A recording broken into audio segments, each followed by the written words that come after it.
Assalamualaikum warahmatullahi wabarakatuh. Perkenalkan, nama saya Ahmad Habib Panglima dengan NPM 2112011210. Ingin menjelaskan sistem hukum dunia. Yang pertama ada civil law atau Eropa kontinental.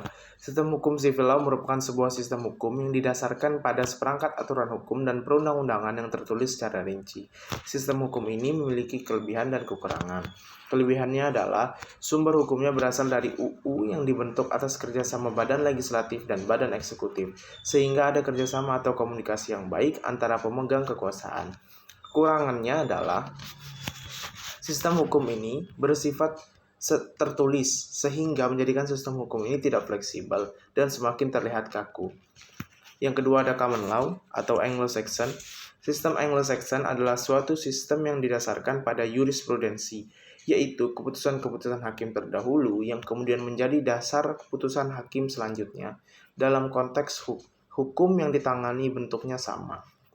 Sistem hukum ini menganut doktrin yang dikenal dengan nama The Doctrine of Precedent Stare Decisis, yaitu doktrin yang mengharuskan hakim untuk mengikuti putusan hakim pengadilan yang lebih tinggi dalam hierarki yang sama, di mana sebuah kasus melibatkan fakta dan isu serupa. Yang ketiga ada customary law atau hukum adat. Sistem hukum adat merupakan sistem hukum yang asli bersumber dari tradisi atau kebiasaan bangsa tersebut. Sumbernya adalah peraturan-peraturan hukum tidak tertulis yang tumbuh dan berkembang dan dipertahankan dengan kesadaran hukum masyarakatnya. Selain itu, adat yang berada di masyarakat sudah berlaku secara luas, sehingga diterima secara hukum. Penerapan hukum adat biasanya ditemukan di negara-negara Afrika, Kepulauan Pasifik, serta beberapa negara Asia termasuk Indonesia. Selanjutnya, ada sistem hukum agama. Sistem hukum agama adalah sistem hukum yang diatur berdasarkan kitab suci dan kepercayaan agama. Kita ambil contoh sebagai hukum Islam atau hukum syariah.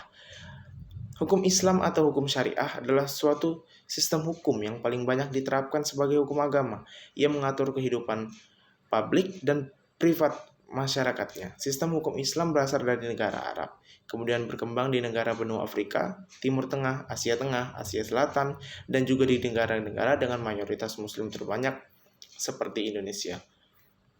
Sistem hukum Islam bersumber dari kitab suci Al-Quran, hadis-hadis Nabi, ijma atau kesepakatan para ulama. Selanjutnya ada qiyas, merupakan analogi dalam mencari sebanyak mungkin persamaan antara dua kejadian. Yang terakhir ada mixed law atau hukum campuran. Hukum campuran merujuk pada kombinasi berbagai elemen hukum yang telah dipaparkan pada kesempatan di atas. Hukum campuran juga dikenal dengan sebutan hukum pluralistik. Ia menggabungkan beberapa sistem legal seperti hukum sipil, hukum adat, dan hukum agama. Hukum campuran kerap ditemukan di negara bekas jajahan yang setelah kemerdekaannya masih mempertahankan beberapa hukum kolonial dan menyesuaikan dengan konteks masyarakat. Ya, setiap negara memiliki sistem, norma, dan prinsip hukum yang berbeda-beda sesuai dengan konteks wilayah negara tersebut. Biasanya sistem hukum ini dipengaruhi oleh adat, agama, hingga warisan kolonial yang sempat menjajah negara bersangkutan. Tujuan penerapan hukum adalah mendapatkan kepastian hukum bagi seluruh warga negara. Mungkin itu saja dari saya. Kurang lebihnya saya minta maaf. Terima kasih. Wassalamualaikum warahmatullahi wabarakatuh.